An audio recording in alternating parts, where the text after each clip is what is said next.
So, I'm someone who is a pretty big fan of this small immortal game series. You might have heard of it. It's called Five Nights at Freddy's, pretty much playing all the games within the series along with playing the more popular fan games. But you see, I've always had this question lingering in the back of my head after finishing these games, and that is, which Five Nights at Freddy's game is the safest in the series? Now, short answer is pretty much none of them are. I mean, you're getting mauled by animatronics everywhere you go. But for a long, in-depth answer, I'm going to discuss each and every FNAF game within the series and discuss the survival chances along with showing you the FNAF game you want to be in if you want to survive. So without further ado, let's just get right into the video. Now, one small thing I need to mention, I made a YouTube short discussing the same topic within this video, and a lot of people told me that I missed the game, and that is FNAF World, which is this RPG kiddie version of Five Nights at Freddy's. Now, for a few reasons, I will not be adding this game to the list,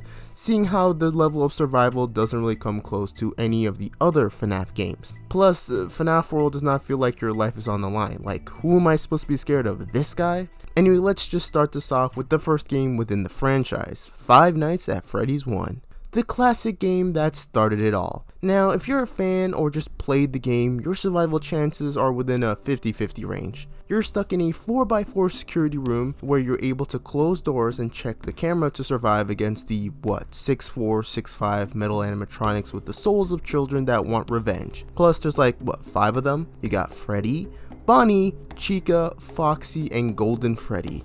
Against you, the not even minimum wage security guard. Not to mention you're stuck on a battery system, where if you use the camera or leave the doors closed for too long, it drains your battery. And I mean like really fast, which is a very questionable design choice.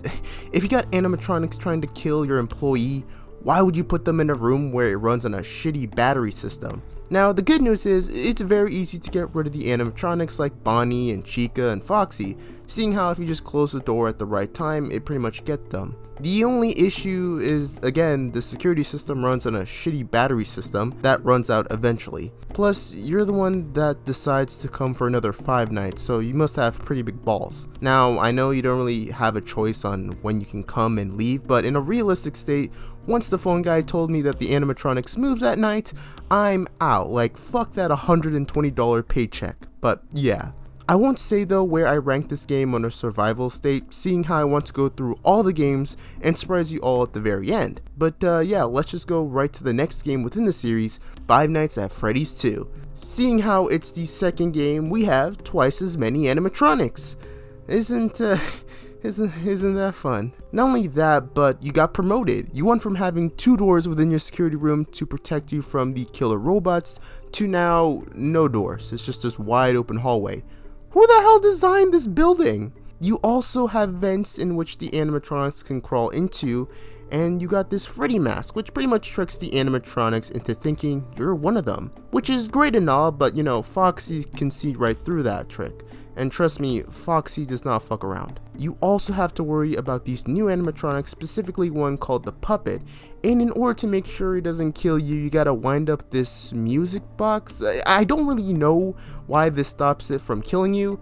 I feel like at this point a gun would have more effect. And I'm not only realizing this, but if we're a security guard, how come we don't have a gun, or at the very least use our gun? Because you best believe if an animatronic just shows up like this, I'm shooting it. Granted, it's a giant hunk of metal, but what else am I supposed to do? What else do you expect me to do? And don't act like you wouldn't try shooting your way out of this. The few upsides I see is that the security system does not run on a battery system, which is a huge upgrade and benefit, like switching from Android to Apple. Twice as much money to install, but very worth it in the end. Plus, there's Toy Chica. And don't act like you weren't someone that simped for Toy Chica when she first showed up. I mean, that is when she got her beak on. Once that comes off, she becomes a demon from hell. And, not the fun kind. I'm just gonna come out and say it. You won't survive this place. It's not a safe place at all. The next on the list is the one and only Five Nights at Freddy's 3. The restaurant you're watching over and the place you're in is much safer than the other two, seeing how you only gotta deal with one animatronic. Springtrap, this adult theme animatronic in which his soul is not a child but an adult. All the other animatronics though just scare you and not kill you, so you don't have to really worry about those guys. which is great and all, but every time they jump scare you, they mess up your little system. You see, you not only have access to the cameras for each room, but also the vents for some reason. I don't know why someone would install cameras in the vents. It just seems like a weird thing to add. Like, how many people are breaking into establishments through the vents? There's not really much to say about the situation you're in within the game. It's pretty straightforward. Would I want to be in this situation though? Nope.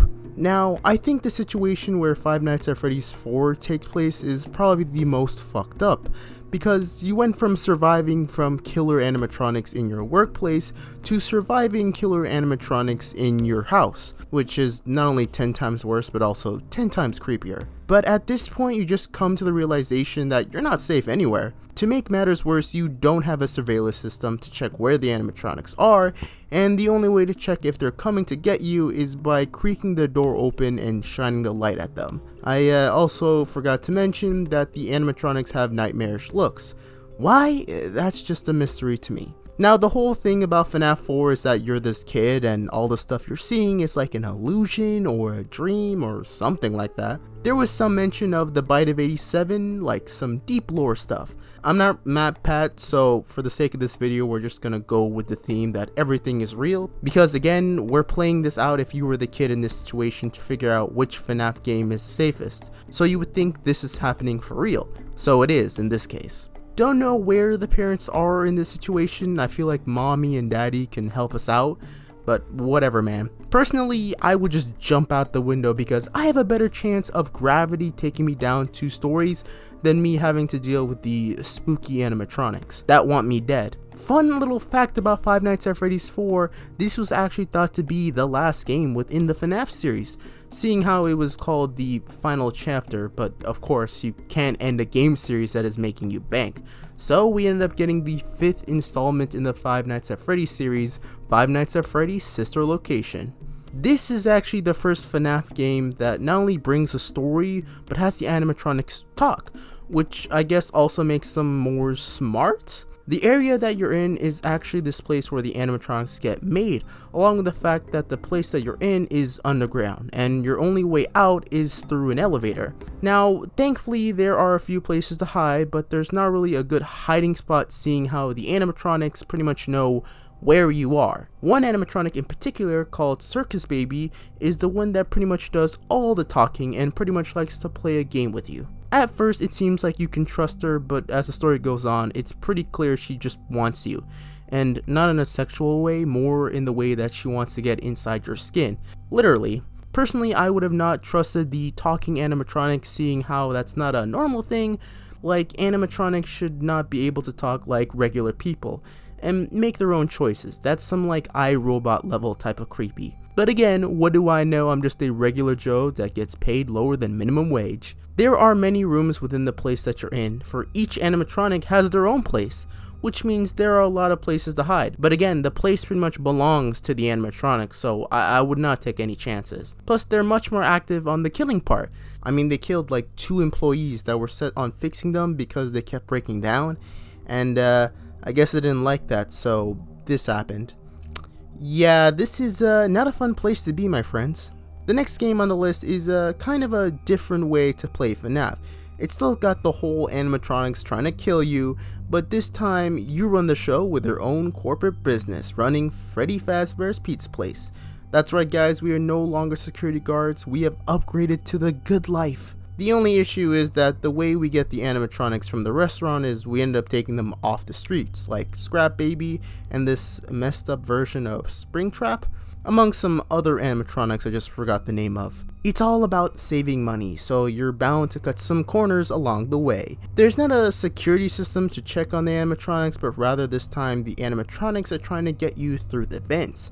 So you go to close the vents and check the temperature, I think? I feel like at this point you would think that the designers who made the ventilation system would have not made it so easy for these entities to easily come through the vents and, you know, just kill me. Now, this FNAF game is one that's big on lore, so I don't really know how to properly rank it and base it on how safe it is.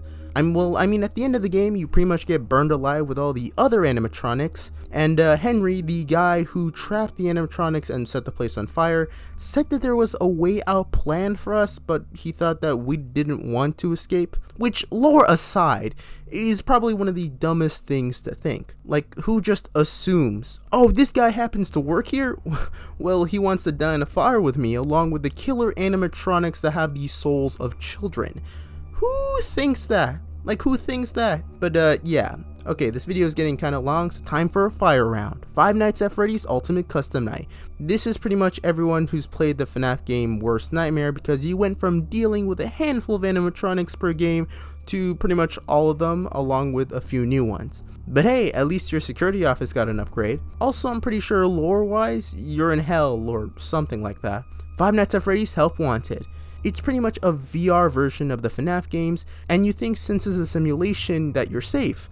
Well, no, because there's a bunch of lore and crazy glitch trap guy trying to come for your butt cheeks every time you get closer to finishing the game. Plus, in the end, I'm pretty sure you get trapped in this digital hell. FNAF AR. Not really going to say anything about it, because did anyone really cared or played FNAF AR? And last but not least, Security Breach. Now, for the sake of this video, I'm not going to talk about the DLC of Security Breach. I plan on doing a video on Ruin and talking more about it in a separate video, though I will rank it on the safety chart at the end with all the other FNAF games. Now, where was I? Oh yeah, with Security Breach, you're not only able to move around freely unlike the other FNAF games, but the place you're in is this giant mall. There are many enemies though, and at this time it's not just animatronics you have to worry about, but actual humans. I know, it's crazy. You think the person trying to get you would be less scary, but nope, she's just as scary as the animatronics. You also gotta deal with a bunch of these security bots. They don't really kill you, but they do alert your presence, which can be the pain in the butt. Now, from time to time, the game starts to bug, like what's up with that? The fun feature about this game, there are many ways to get away from the animatronics chasing you, but in this instance, the best way to get away from these animatronics is to get inside another animatronic, specifically Freddy Fazbear, or in this case his name is Clamrock Freddy. Now, the whole premise of the game is not to wait for 6 AM, but rather go through this whole process to try and get out early, or something like that. Even though Freddy said that the place will open up at 6 AM, you still go through all this crazy stuff with no real logical reason whatsoever. I honestly could have just chilled with Freddy for those 6 hours. I mean, just me and the bro hanging out in his room. Or in a realistic sense, I could just go and find a good hiding place. Because again, this place you're in is this giant mall, like Pizzaplex my ass. But yeah, that's just my general thought. Now that I have gone through pretty much all the FNAF games, it's time to rank which one is the safest. And just to be clear, this is just my opinion, so please go easy on me in the comment section. I know you FNAF fans can be crazy from time to time. So, I think I should just go out and say it, that the safest FNAF game is Five Nights at Freddy's Security Breach. You not only get a chance to have a happy ending, but there's also many hiding spots within Security Breach in which you can just hide until 6 AM if you had the choice. You also get an animatronic by your side to deal with any other animatronics who are trying to cause you trouble. The worst and not so safe place to be is the setup for FNAF 4. Again, it's a pretty messed up that the nightmare versions of your beloved animatronics are showing up to your house, and there's not really much you can do except try and survive through the game's instructions. Well, there's always jumping out of a window, like I said. And here's the rest. Take a good look at it and tell me what you guys think of my ranking in the comment section below. Please go easy on me. But yeah, I hope you guys enjoyed the video, and I hope to do more videos like this in the near future. But yeah, I will see you all next time. Bye bye.